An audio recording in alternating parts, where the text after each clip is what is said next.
Welcome to Real Estate Coaching Radio, starring award-winning real estate coaches and #1 international best-selling authors, Tim and Julie Harris.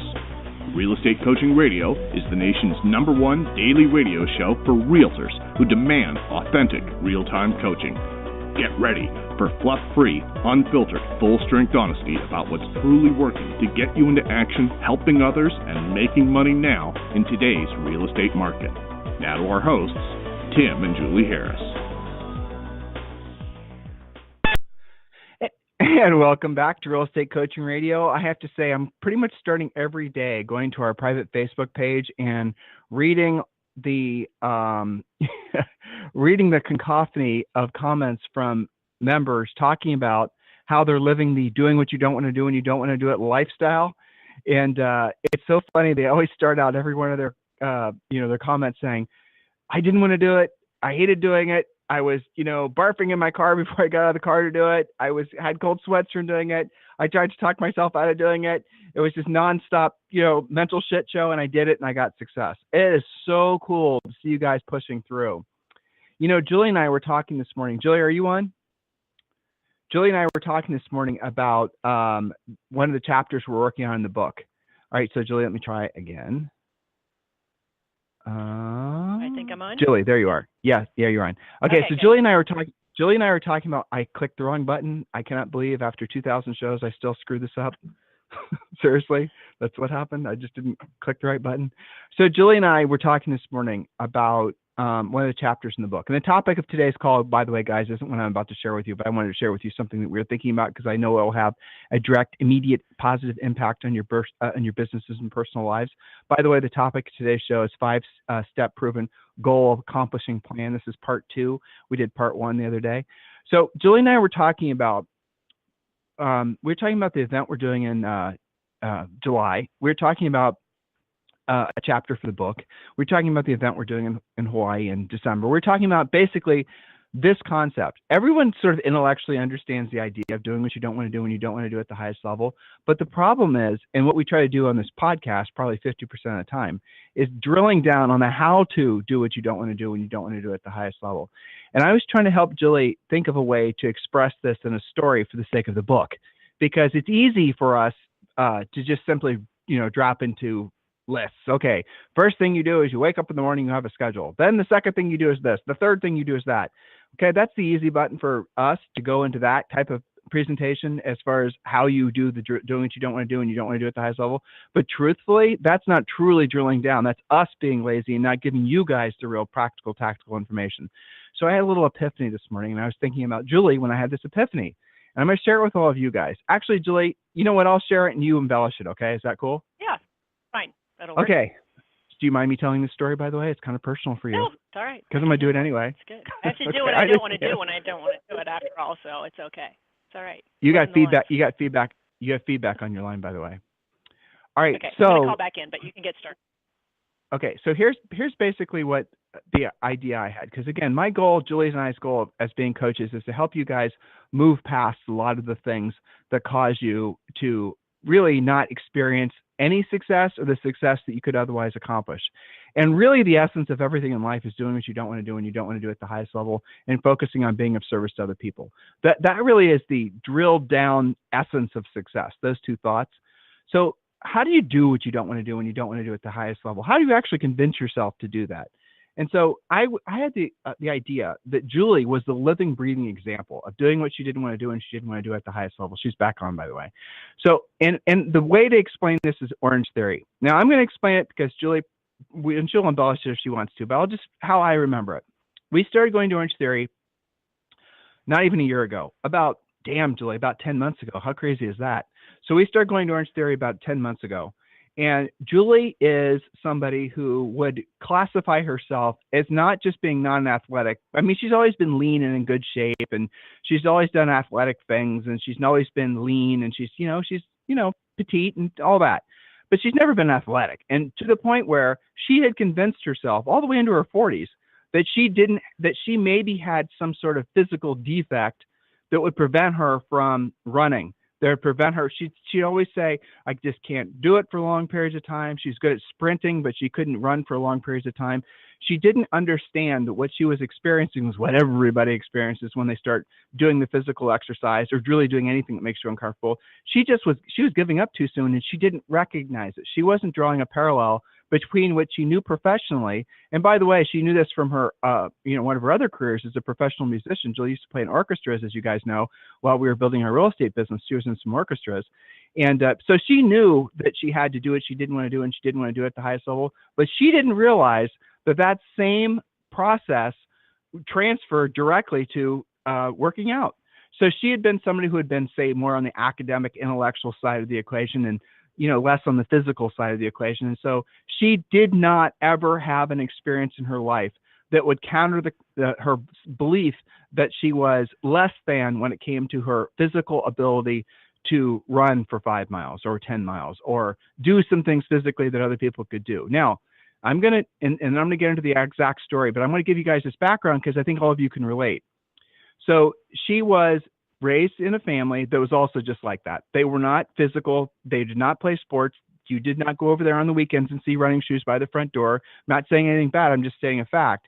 And furthermore, they probably reinforced her not being athletic because it was not in alignment with basically their worldview with regards to how you should be as an adult, which is more of an academic, which is more intellectual and less physical. So, okay, now I'll trust me, guys. I'll draw all the parallels here in a second. So that was Julie's background. So when we started going to Orange Theory, so my approach to it is like, some of you will relate to this. I just got in the damn runner and I started running, and I just told myself that thing was going to throw me off and splat me against the wall. So just the way I was just going to do it. I wasn't going to intellectualize about it. I wasn't going to think about it. I was just going to find out how much I could take. And that's what I started doing. And as a result of that, I was able to start running and getting up distances and speeds pretty quick. But I noticed that Julie was struggling with this, and I'm her husband. I'm not her coach. So it's not like I'm going to be able to go there and, say, Julie, this is what's going on. It's not like I have even the authority to do that. I mean, from the intellectual perspective, I'm not a physiologist. I'm nothing. I'm not any more athletic than she is by nature. So, but our approaches to it were different. So what happened was she would go to Orange Theory, and she would search. Sure enough, Orange Theory is 25 people, probably usually 20 of which are women. And you're going to find a lot of, women which were Julie's age, plus or minus. And then they all, for the, first, and this is still a good batch of them, they just go there and they walk on the treadmills. And Julie was one of the walkers for a long time. And because she had convinced herself that she couldn't run, that she couldn't handle the speeds, that she couldn't, her knees, she has this, she literally was saying all this stuff.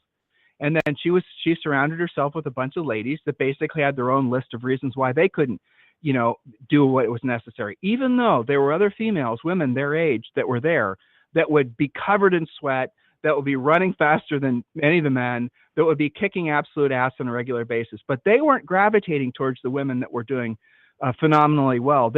Julie gravitated initially, and this is Julie, who's supposedly the number one coach in the United States real estate agents. So just keep this in mind. And so she was gravitating because of these limiting beliefs she's had about herself. She was gravitating towards these other women that were reinforcing her being like them. Now maybe it was comfortable for her. It's easy for her. She wasn't getting drenched in sweat.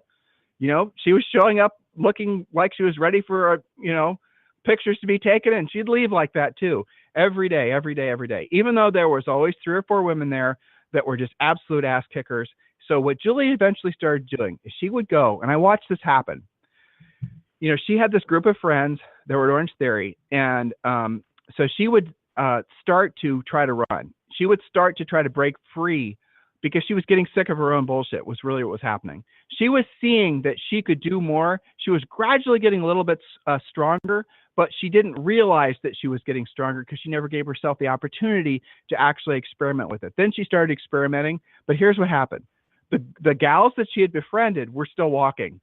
They weren't running. And all of a sudden, Julie started running. So imagine 4 or 5 runners, or 4 or 5, treadmills beside each other, and you have all these women walking, and then you had Julie starting to run. Well, they didn't what are you doing? This is hard. Complain, bitch, moan. I mean, this is what all these gals were. Julie wasn't doing it at that extent, but that's what they were doing. Yeah, I know, but this is the gist of the story, because I want all of them to relate this to the real estate business, right? So Julie was amongst all these women who are complaining, and they are still there. A lot of them are still complaining. But here's what happened. Julie started running.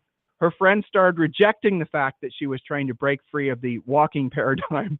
And so she started walking again. And then she connected with another gal.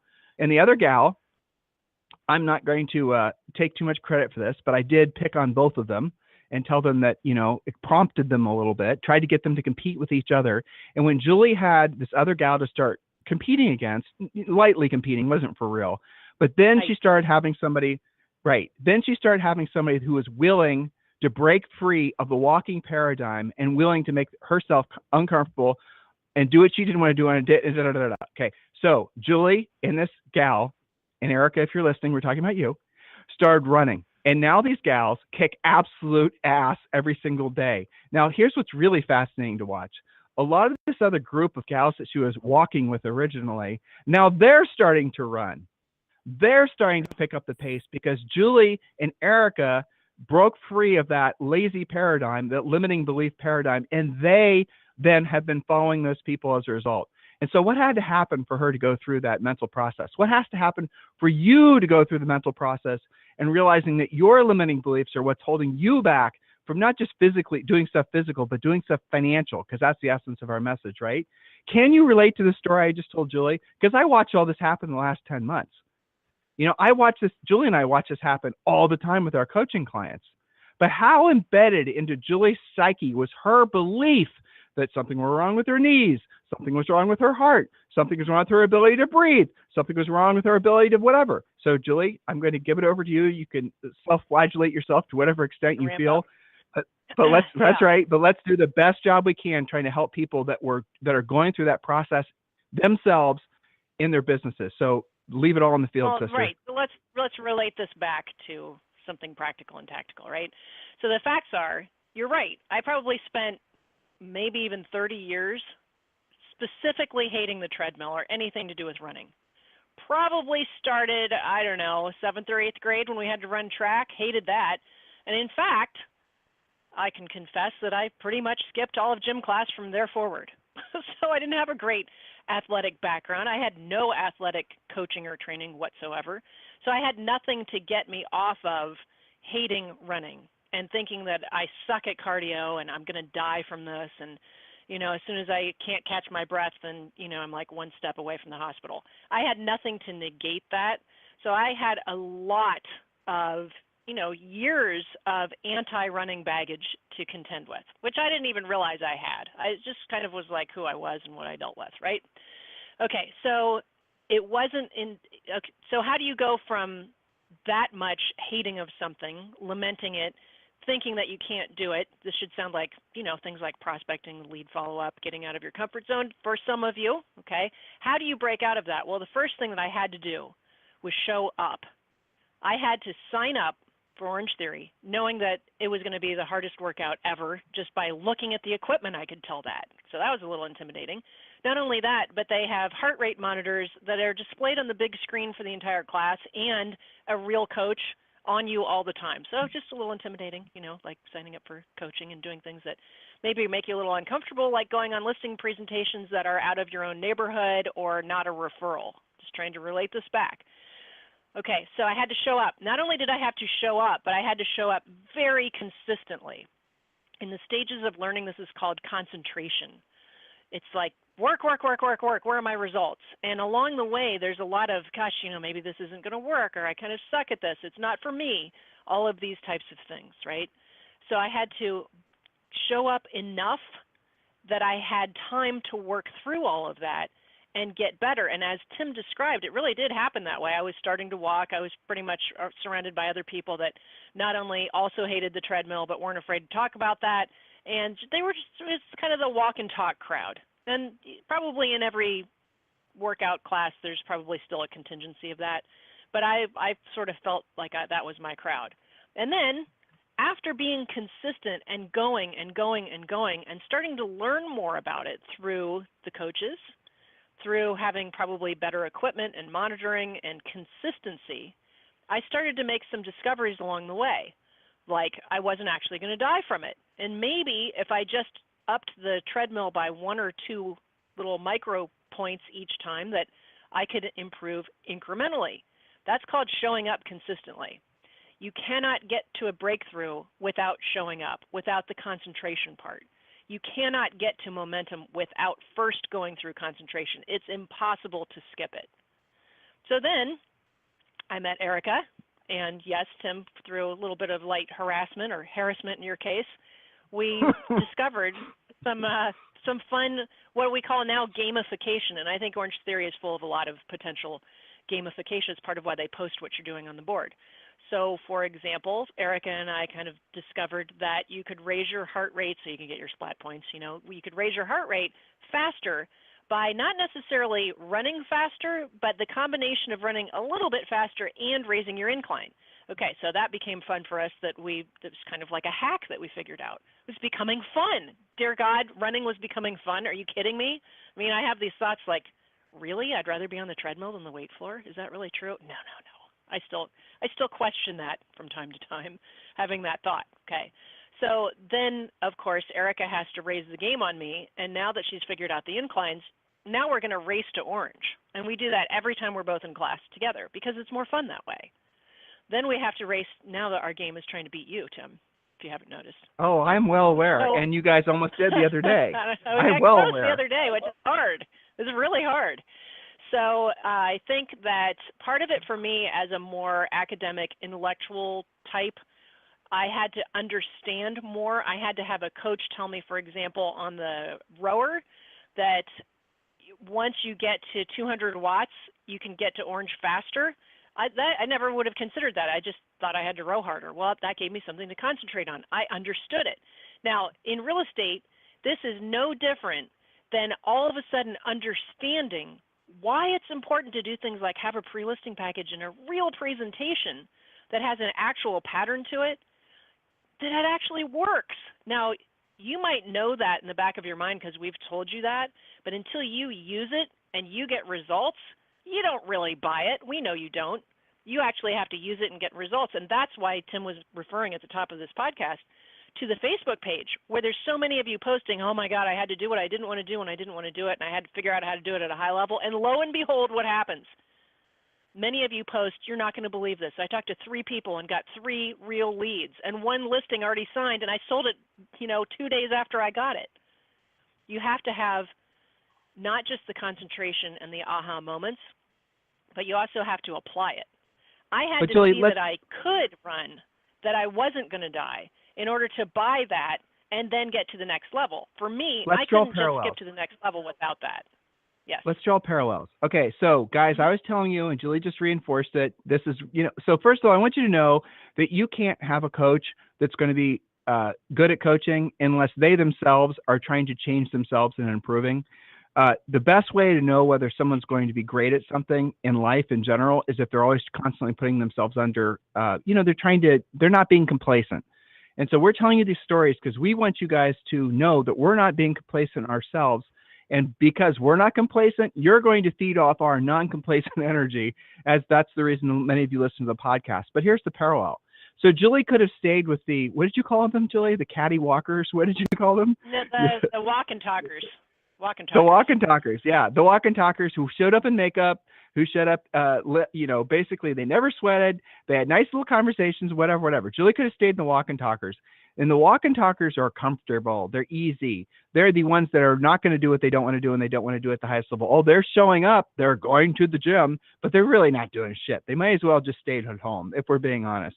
They're the ones that basically are saying, honey, I'm going to the gym. It could be a man's voice. Okay, stop right there for a second. That is doing your time. That is showing up, but not making the effort. That's like doing your lead follow-up with not ever closing for an appointment. Oh, I made my calls. That's making contacts, not making appointments. It's perfect.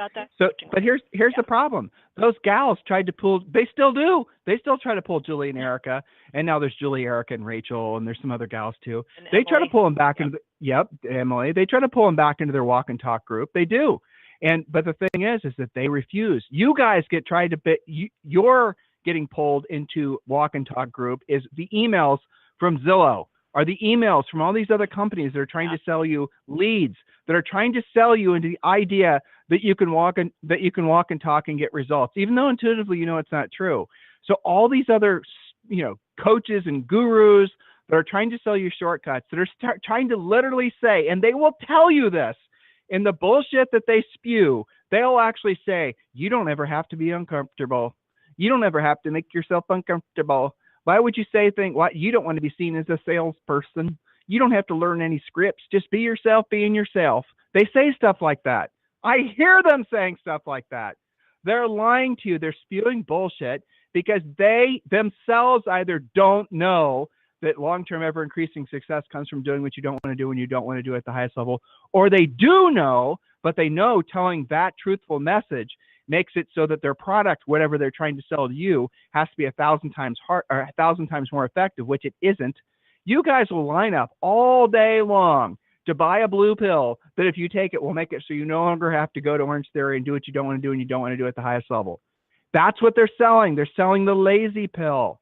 You need to say, hell no. Look, Julie, I didn't tell you. 151,000 of you listened to us yesterday. So I want at least 151,000 of you to get it into your heads that if you're not experiencing the life that you want, if you're not experiencing the lifestyle that you want, if you don't have the things in life that you want, be materialistic. You're a spiritual being in a physical plane. You might as well have nice stuff because you need shoes, might as well be nice shoes. Make sense? If you're not experiencing the travel, if you find yourself giving up, oh, I guess I'm going to be 30 pounds overweight for the rest of my life, or I guess I'm going to be a bad month from broke the rest of my life. I guess a good vacation for me is going to be going down to the holler again. But when you were younger, you knew better, you were thinking bigger, or at least you're getting the idea that you've been holding yourself back. Many of you have been holding yourself back for decades. Why don't you stop? Look, guys, you only live once and you're dead a real long time. You only live once and you're dead a real long time. So might as well make the most of this life. And the difference, Julie, between going from being a walk and talker, which I haven't heard you say before, so the difference between being a walk and talker to a gal now that can run, high 6-minute miles, you tell me, how hard was it for you not to go back to the walking and talking? Because that's ultimately what's going to ruin these guys' potentiality, is they're going to get started and they stop. So how did you stay on course other than, let's be honest, my constant badgering and making fun of you and Erica and trying to keep you guys challenged? I have to say, having Erica, and now we have adopted some other gals into our more competitive group, I think that helps tremendously. That for me, that's accountability, because whenever I see her truck, and I make sure that it's the truck with the black wheels so I know for sure it's Erica, okay, whenever I see her truck, I'm like, oh, which I secretly love her being there, but I also am like, oh man, now I have to be really accountable and I have to actually try harder. And she says the same thing to me. So I think that there is absolutely, and in fact, our talk about goals, they proved by splitting those different groups up that the ones that not just wrote down their goals, not just posted their goals, not just read their goals, but the ones that also had accountability, i.e. coaching on some level, okay, absolutely had better results faster. That does make a huge difference. It's not that I don't make an effort if she's not there. It's that having people that are like-minded around you that are pushing you, and I call them interested third parties, like who we are as your coaches and future coaches, I think it makes a tremendous difference. And not just that, but the Orange Theory actual coaches themselves to keep you on track and give you tiny little hacks that make you successful faster so that you can feel that. I think that combined with I have at least some level of competitive nature that makes it more fun, right? But everybody does. I think, yeah. I think everybody has you don't see it until you work on it. A lot of people don't bring that out until they're in an environment to make it happen, and that's the first step. The funny thing now, I always laugh when people will come up to me now and they'll be like, oh my God, how long have you been doing this? And how do you do that? How do you get splat points? I'm like, it just cracks me up because I know how hard it is for me still. But it's fun for me to have other people look at me as somebody that maybe can help them. So that's kind of nice, right? And that's where our coaching affiliate is helping other people. You're all related. Hold on, sister. You're going. So Julie has literally been invited to be to do, what was it, Julie? What the hell is it? It's not modeling, but you to compete in some sort of, what was it? I don't know. I can't even say it. Like, I call it prancing around on stage. In a Like bathing some suit. bodybuilding. Some body, Yeah. I don't even know what it is. But I thought that was It funny too. And now, when I get on the treadmills, I've had like 4 or 5 times, people will change treadmills, and I'm like, what? And they'll go, I don't want to run next to you. You run the whole time. And that just really cracks me up. Like, no, run next to me so that we can help each other, because I know what it feels like to feel that way. So, but let me relate this, guys, to Julie and I's own, when we started selling real estate. So when we started selling Julie and I have been married 27 years. You realize that, woman? This year, 27 years. Oh. We got married when we were in our early 20s, 20 and 21. We bought our first house when we were still in college. So we've been in real estate basically ever since we've been in puberty almost. But here's the thing. When we started selling real estate, we sold over 100 houses our first year. Now, we didn't really have a plan for that, and we've talked about this before, but we did know the basics of selling. But what we really knew was that we had to work. We hadn't actually intellectualized doing what you didn't want to do when you didn't want to do it at the highest level. We hadn't actually thought through that. We were just basic kids that are trying to do something that didn't result in having to do what we were doing before. We wanted to improve our lives. We wanted to pay off our student loans. We had $47,000 in student loans. We paid them off in the first year. So that was our only goal. So what we did is we did exactly what we asked you guys to do. And of course, we've modernized it where necessary, because that was a while ago. But what we really did is we worked our asses off, and we never have stopped doing it. We know that there's very few things that you can bank on. One of the things you can always bank on is the walk and the talkers. You can always bank on people wanting to be lazy or calling it in. And if you're willing to remember that when you're working at the highest level, when you're doing what you didn't want to do when you didn't want to do at the highest level, if you can't find the internal motivation for that, just reconnect with the fact that your purpose on this planet, where you feel the best, the most fulfilled, the most in sync with everything, is when you're being of service to other people. So those folks out there, what sellers really are people that need your help. It's not a listing or a sale or a transaction, even a commission check. That's somebody that needs your help. That is the mindset. When you have that mindset and you follow it up with action, and oftentimes when Julie was just, that's the reason I told you guys this story. When she gets on that treadmill, to this day, to me too, when I go to Orange Theory, there's never an easy day. It always sucks. Always. I never look forward to it. In new and different ways. Anyway. Yeah, they figure out new ways to make it suck every day, but it works. And that's the reason we love that system, by the way, is because it's in perfect alignment with what Julie and I do in our coaching business. It's almost like Julie and I came out with a physical workout plan, or they came out with a coaching for agents plan. It's the same thing. But really, guys, none of it will work if you just want to be a walk and talker. You're not going to get the benefit unless you're willing to put in the effort. And there's no easy button. There's no shortcut. That's the thing. You have to understand. You have to do the work. What, you want us to lie to you and tell you if you mail out 1,000 postcards? Oh, the reason you're not selling more houses is because you have to work on your logo and your brand. Really? Do you guys really believe that? Really? Now, look, I'm going to give you the benefit of the doubt. Some of you don't know what you don't know. And so you are susceptible to believing people that maybe your broker office manager. I know so many of you are plagued with brokers and office managers. You get your real estate licenses, and what's the first thing they tell you to do, Julie? You hear this all the time. Someone got their license, and the broker office manager tells them to? Well, I'm not sure what you're driving at, but probably go talk to their. Oh, yes. And I have a specific example of that, right? One of our premier coaching clients wrote, on the Facebook page a while ago, that their broker said, and I quote, "Oh, well, you only prospect until you can afford to buy leads." And they were like, "Are you kidding me? Why would you ever buy leads if you knew how to create business on your own?" And basically walked out of the broker's office. But yes, it's one of the first things they say: sign up for this and that and the rest. They never say, never mind what's already on your visa. It's totally destructive. So back to you. I've got to get to Premier. You do. So there it is, guys. So many of you guys are given bad information. So much of the bad information comes from people that don't do it with the intent of harming you. They don't. They just don't know any better themselves. And I say that with as much as I think is due. Because if you're a broker or an office manager and you're listening, and I know there's literally tens of thousands of you who are listening, and you're telling your agents just to buy their business because that's what you were told, ask yourself, did it work for you? Really? Was that what you should have done? Really? Or should you have actually buckled down and learned the skills to be of service to other people so you could have been a powerful listing agent and had a career, opposed to just occasionally making money now and then? Is that really what you would have told if somebody tell you that when you got your license, office manager and broker? If you've only been in the business 10 years, I bet you that's all you ever were told.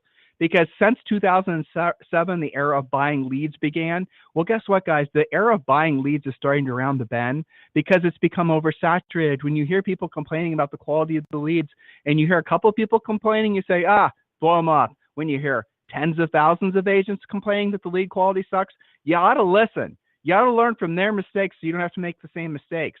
The best agents in the country have just completely and totally rejected buying business. And by the way, here's something that'll shock many of you. They're completely and totally rejecting building big teams too. You don't believe me? Listen to the superstar interviews we do with some of the richest agents in the nation, and you'll hear them saying forming a team was one of the biggest mistakes that they made because they made no profit. We've been telling you guys that for years, that forming a big team will result in you making virtually no profit. Profit where your money works for you and you no longer have to work for your profit. So here's the bottom line. Guys, it's not that difficult. Stop making it difficult. When you show up at the gym, put your shoes on, lace both of them up at once, and suck it up, buttercup, and just run your ass off. And what you'll find is you're a lot stronger than you thought you were.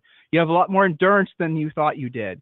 Stop listening to all the walk and the talkers, or in the real estate world, all the people that basically are telling you, oh, FSBOs are gross, they eat their young, or, all these other things, all this other crap that you guys get pounded with every day about, you don't want to actually become a salesperson. You're feeding the weaker self, part of yourself every single day whenever you listen to someone telling you that you don't have to do what you don't want to do when you don't want to do it at the highest level. Oh, I know some of you are going to do Facebook ads. You're going to send out videos until the cows come home and the business will pour back on you. Here's a little thought for you. Just ask yourself this simple, basic question. If I were to call you up today, and I'm not gonna, but if I were to, and I were to offer you 10 must sell now today, go list them sellers, 10 listings, or if I were to give you 50 buyer leads, which would you take? Every single one of you would take the listings. Well, guess what? In every single one of your markets, there are not just 10, but there's probably thousands of sellers right now who have their hands in their air saying, come list me.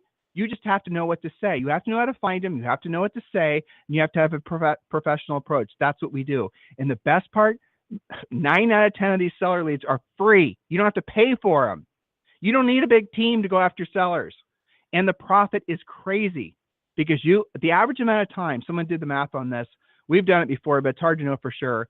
You spend something like 10% of the time with the seller, all in, from the call, the listing appointment, the closing, and the whole thing, than you do with a buyer.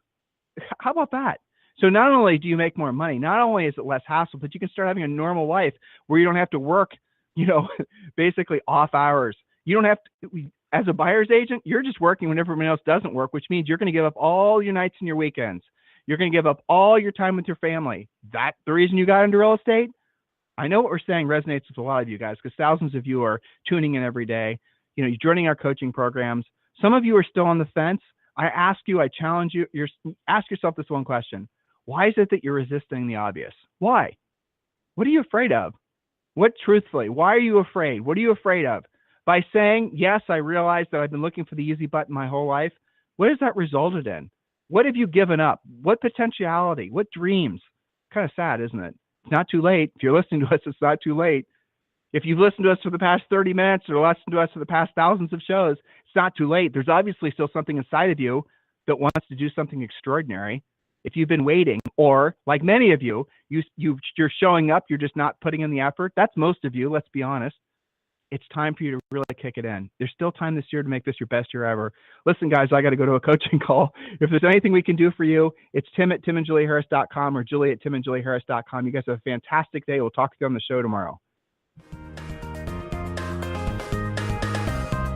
This program has been a presentation by Tim and Julie Harris, Real Estate Coaching. For more information on our real estate coaching and training programs, visit our website at timandjulieharris.com. Remember to tune in weekdays at noon for upcoming shows, and until next time, thank you for listening to Real Estate Coaching Radio with Tim and Julie Harris.